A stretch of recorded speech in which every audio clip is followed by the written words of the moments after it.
Continuando o assunto sobre os tecidos conjuntivos, né, a gente está falando da substância fundamental, que é formada de moléculas aniônicas e glicoproteínas multiadesivas, tá? Esse assunto está no capítulo 5 do livro de Histologia Básica.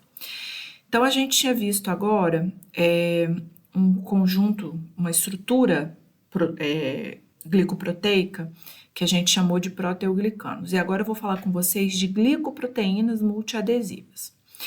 As glicoproteínas multiadesivas são compostos formados de proteínas ligadas a cadeias glicídicas, ou seja, ligadas a cadeias de açúcares. E aí vocês podem notar que existe semelhança bioquímica entre glicoproteínas e proteoglicanos. Só que no caso das glicoproteínas, o componente proteico é a parte mais importante, a parte principal. Até se vocês fizerem uma quantificação bioquímica, nas glicoproteínas existe mais proteína do que açúcar. Nos proteoglicanos isso é diferente. Nos proteoglicanos existe mais açúcares, aquelas cadeias laterais, né, aqueles polímeros lineares, que são os glicosaminoglicanos, eles são mais abundantes no proteoglicano do que aquela proteína que forma o eixo central do proteoglicano. E além disso, nas glicoproteínas, as cadeias glicídicas, essas cadeias de açúcar, são estruturas ramificadas, como vocês podem ver aqui no esquema aqui embaixo, tá? Além disso, essas glicoproteínas, elas têm como função promover interação entre células adjacentes dentro do tecido e promover a adesão entre as células e o substrato, ou seja, entre as células e a matriz extracelular, tá? Então, essas glicoproteínas, elas funcionam como um elemento de coesão tecidual, tá ok? Aqui vocês podem ver que a glicoproteína, ela tem uma proteína, né, que é uma estrutura tridimensional, que normalmente ela é uma proteína mais globular do que a proteína que existe no proteoglicano, que ela é um eixo proteico linear, é diferente. E, normalmente, aqui a gente encontra uma ou poucas cadeias glicídicas, sendo que essas cadeias glicídicas são sempre assim, ramificadas, tá? Um tipo de glicoproteína multiadesiva é a fibronectina. A fibronectina, ela é também, como todos os outros elementos de matriz extracelular que a gente viu agora, ela é sintetizada pelos fibroblastos e algumas células epiteliais sintetizam fibronectina também, tá?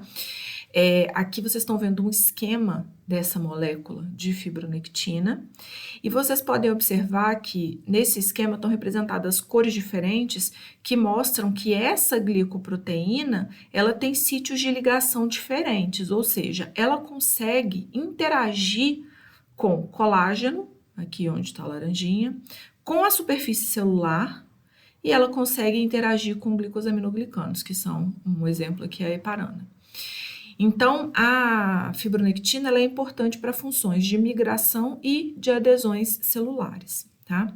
Nessa foto aqui do lado, vocês podem ver uma imagem mostrando um tecido conjuntivo, tá? Aqui está aparecendo a beiradinha do tecido epitelial adjacente, e a técnica que foi utilizada para produzir esse material é uma imunocitoquímica.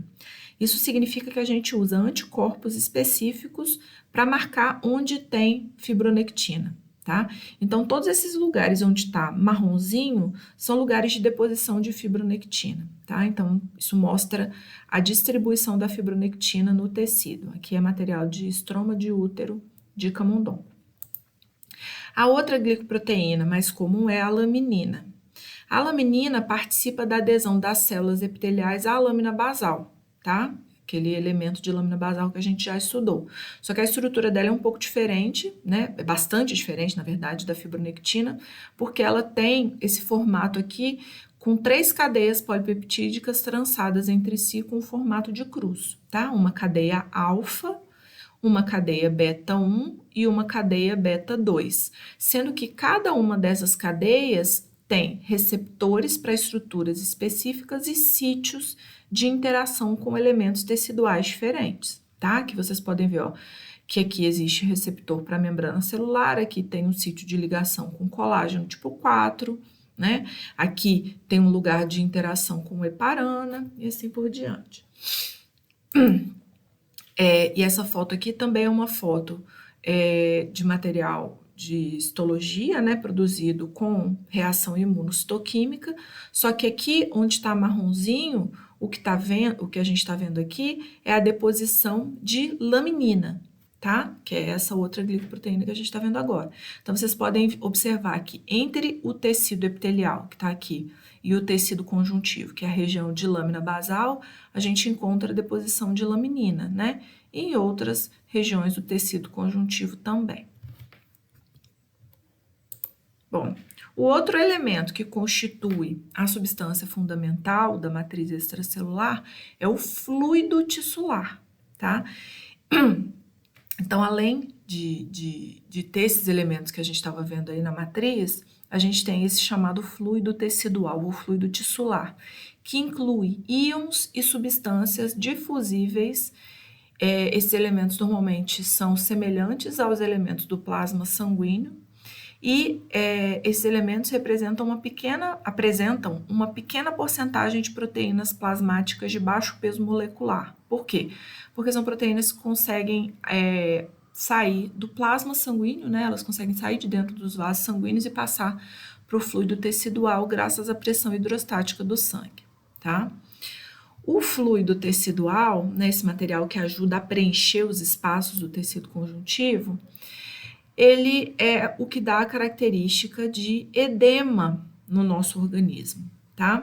O edema nada mais é do que o acúmulo de água nos compartimentos extracelulares. E isso daqui causa um aumento do fluido tissular, que é esse material que preenche, que eu tô falando para vocês. E essa situação de edema, né, que a gente chama de inchaço, isso pode resultar da obstrução de ramos venosos ou linfáticos, tá? De vasos, né? De veias e vasos linfáticos. Pode resultar da diminuição de fluxo sanguíneo, por exemplo, em decorrência de insuficiência cardíaca. Isso daqui pode decorrer de desnutrição crônica, principalmente deficiência proteica, tá? Que aí isso aqui tende a desencadear um acúmulo de água nos tecidos. Pode decorrer do aumento da permeabilidade vascular no endotélio de vênulas pós-capilares. Vocês ainda vão estudar esses elementos vasculares, mas são vasos permeáveis que fazem parte do nosso sistema circulatório. E esse aumento de permeabilidade pode acontecer por agressões químicas ou mecânicas, pela presença de substâncias vasodilatadoras, como a histamina, por exemplo, tá? E o edema ele pode ser medido, tá? Existe uma escala que mede o edema, e essa escala vai avaliar o quanto o tecido sofre aprofundamento sob pressão e o tempo que ele leva para retornar à posição original depois que ele sofre essa pressão, tá? Vocês vão estudar isso mais para frente no curso de vocês.